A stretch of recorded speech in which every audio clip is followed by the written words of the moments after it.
mais c'est également une solidarité dans le fait qu'on aide des gens à aider des gens. Alors ça veut dire quoi ? D'abord, ça veut dire que, comme les autres années, chacun qui donnera un shekel sera matché par un autre shekel, c'est-à-dire qu'on dit aux gens, faites la mitzvah d'amener un shekel, et nous on amène encore un shekel pour vous aider à faire une mitzvah encore plus grande, ça c'est premièrement.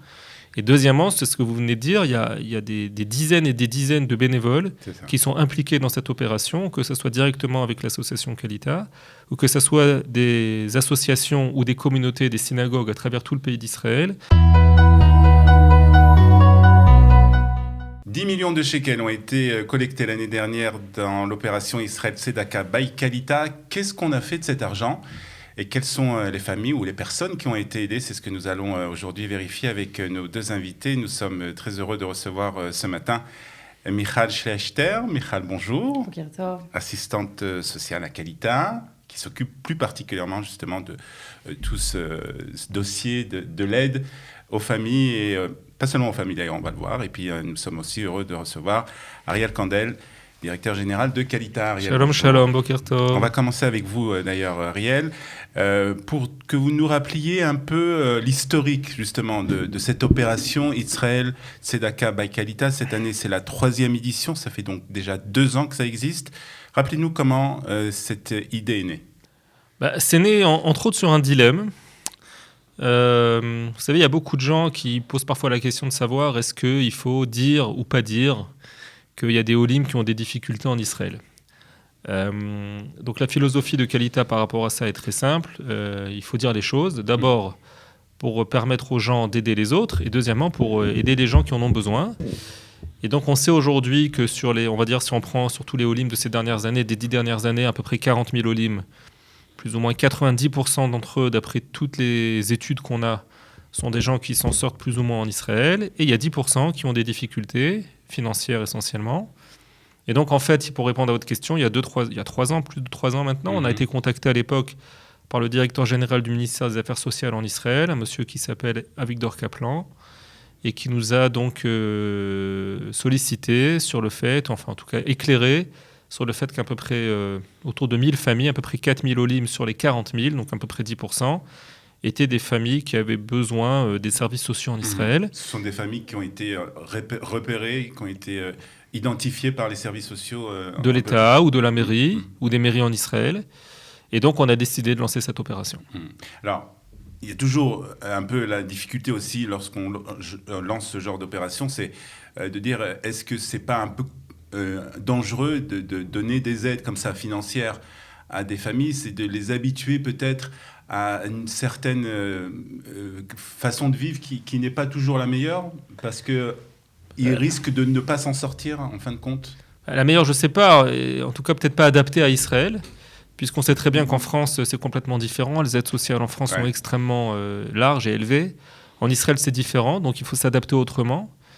Et le dilemme ici, aider les gens, c'était sûr, on a tout de suite compris qu'il fallait qu'on le fasse. Après, la question, c'est de savoir comment on le fait, et à court terme, à moyen terme, à long terme.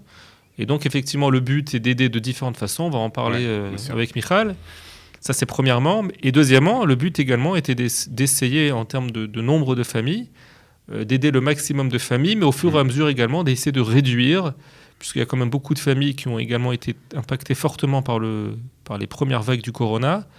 Et donc, au fur et à mesure, de continuer à aider ceux qui ont besoin et de permettre à ceux qui ont moins besoin, on va dire, de recevoir une aide ponctuelle pour ensuite s'en sortir seuls. Alors, l'objectif l'année dernière, c'était 10 millions de shekels qui ont été obtenus.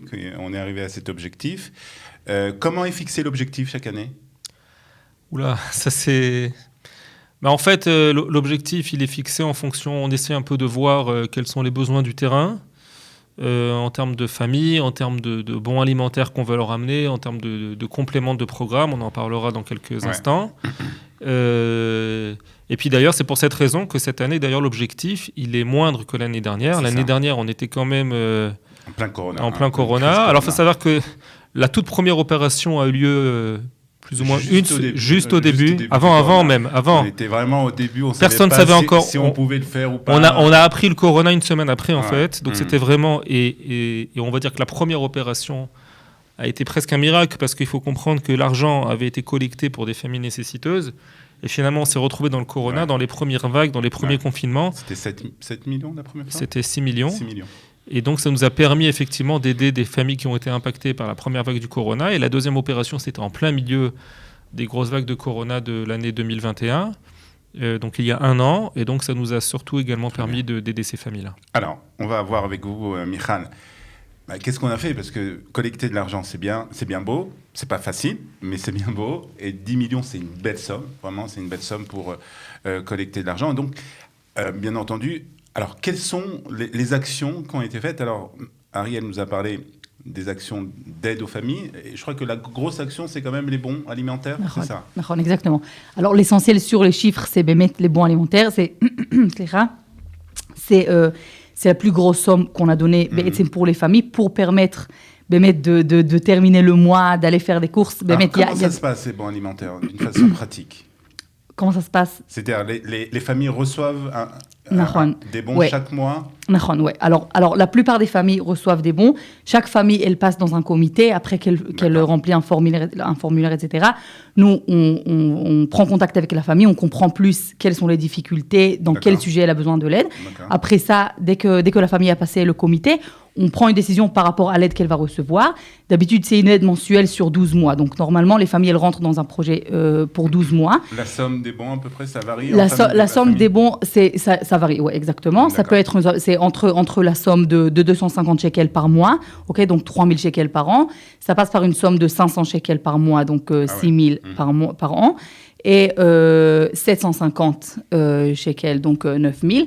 Et le maximum pour des familles, que bientôt on va expliquer, c'est quoi les critères, des familles peuvent recevoir 1 000 shekels par mois. Alors là, on parle vraiment de familles, et ça c'est de l'argent qui leur sert à acheter à manger. Exactement. C'est la base. Exactement. Donc comme vous avez dit aussi au début, que ça remonte une question, est-ce que c'est la bonne manière d'aider les gens ? Alors, premièrement, l'argent qu'ils reçoivent, c'est pas de l'argent qui rentre directement dans leur compte en banque, mais c'est des cartes alimentaires pour aller au super essentiellement, mais aussi dans d'autres magasins. S'il y a besoin, maintenant on termine l'hiver, mais s'il y a besoin d'acheter des choses pour l'hiver et des chaussures et des choses basiques que les familles aussi ont besoin, on parle aussi beaucoup de fois des familles avec des enfants, donc il y a vraiment des besoins basiques qu'une famille a besoin, et ça leur permet de faire ça. Mais comme on l'a dit, c'est pas l'essentiel, parce qu'on comprend que même si on donne de l'argent et des bons alimentaires, ce qui peut aider de terminer le mois, sauf ça c'est pas ce qui va aider la famille au fond, de changer la situation et Bezrat Hashem d'améliorer et de ne plus avoir besoin de ça. Alors, qu'est-ce qui a été fait justement pour changer, pas seulement pour donner cette première aide qui est une aide très importante, parce que il faut donner à manger aux enfants, etc. Et quand le frigidaire est vide, c'est quelque chose de terrible. Alors, qu'est-ce qui est fait pour justement aussi aider ces familles à s'en sortir d'une manière, on va dire, sur du long terme? Ok, alors ce qu'on fait, c'est que nous, on se trouve quelque part aussi, on fait des chibourim, on fait des liens entre les familles, leurs besoins et des propositions qu'on peut leur faire avec plusieurs programmes, tochniot mashlimot qu'on peut leur proposer. Alors, ce qu'on peut faire, Davarishon, la première chose qu'on peut faire, c'est faire le contact avec le hub d'emploi. Okay, le hub d'emploi de Kalita, donc c'est un hub qui peut proposer à des gens qui cherchent un travail, comme vous avez dit, on a parlé de la première vague et toutes les vagues qui sont venues après du corona, donc il y a beaucoup de personnes qui ont été licenciées, qui ont changé, qui ont eu des baisses de salaire, etc. Donc, tout le côté du travail, c'est un côté très, très, très important. Et bien sûr, évidemment, très logique, dès qu'une famille est là, elle retrouve un travail stable, c'est quelque chose qui va lui permettre à long terme, Bezrat Hashem, de ne plus avoir besoin de l'aide. Donc ça, c'est la première chose. Alors, faire ce lien avec le hub d'emploi pour améliorer le travail, pour aider des gens à chercher, à arriver à faire des interviews, etc. Donc, ça, c'est le premier lien. Le deuxième lien, c'est aussi les lier avec le Mitzvah Yisruyot, le centre de droit qu'il y a aussi ici, qui est... avec la mairie de Jérusalem et Kalita, ce qui permet aux gens, des fois il y a des gens qui savent pas, qui connaissent pas assez bien leurs droits, si c'est par rapport exactement des réductions, exactement le Bitoach Leumi, est-ce qu'ils ont des droits par rapport à des kitzbaot, etc. Donc ça c'est encore quelque chose. Ce qu'on a fait aussi, c'est aussi les liens avec Kalitime, donc des bénévoles, un réseau de bénévoles qui peuvent aider aussi pour le côté bureaucratique, aussi pour d'autres choses qu'il y a besoin de le quotidien. Et en plus que ça, on a déjà commencé, on a fait aussi pendant l'année et on travaille encore plus sur tout ce qui est le soutien psychologique, parce qu'on comprend qu'il il y a vraiment toutes ces choses très, très pratiques qu'il y a besoin, mais il y a aussi un soutien psychologique que des fois, quand on le reçoit, on peut continuer, on peut faire des changements.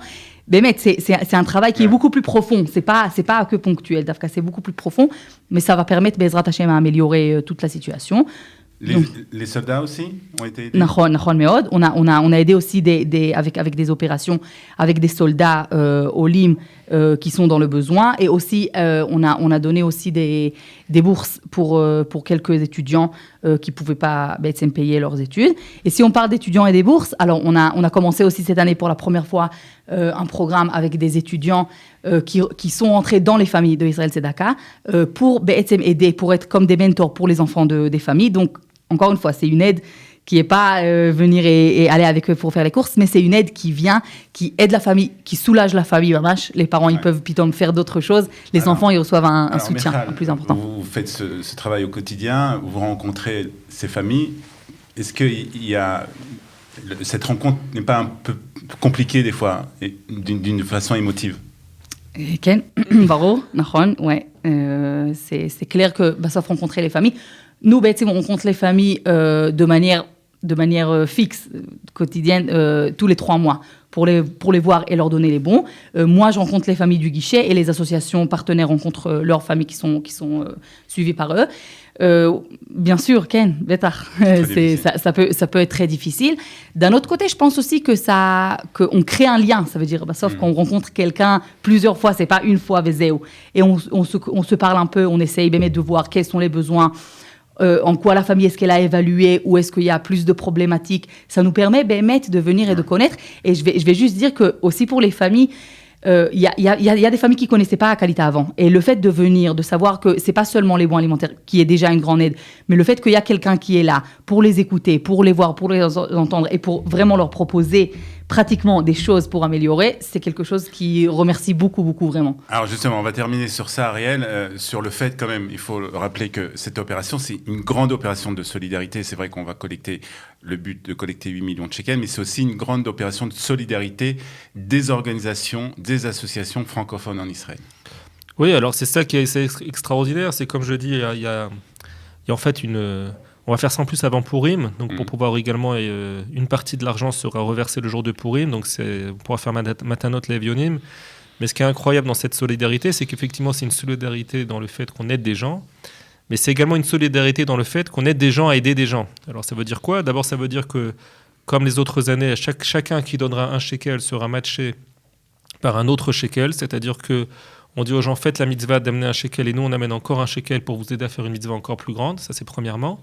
Et deuxièmement, c'est ce que vous venez de dire, il y a des dizaines et des dizaines de bénévoles qui sont impliqués dans cette opération, que ce soit directement avec l'association Kalita, ou que ce soit des associations ou des communautés, des synagogues à travers tout le pays d'Israël, ou des groupes de jeunes de Massa, par exemple, ou des lycées francophones, donc des groupes de jeunes de lycées francophones en Israël, ou des mouvements de jeunesse également en Israël, qui vont se mobiliser cette journée-là pour pouvoir, d'un côté, lever de l'argent, mais pas que. Également, par la suite, ils participent au comité, donc les fameux comités qui décident après du montant qui est donné aux différentes familles, mais parfois également à des opérations ponctuelles, les fameux paniers pour les fêtes, les paniers de Tzedaka, les paniers de Pessah, les paniers de Tishri, qui vont être distribués par les jeunes des mouvements de jeunesse.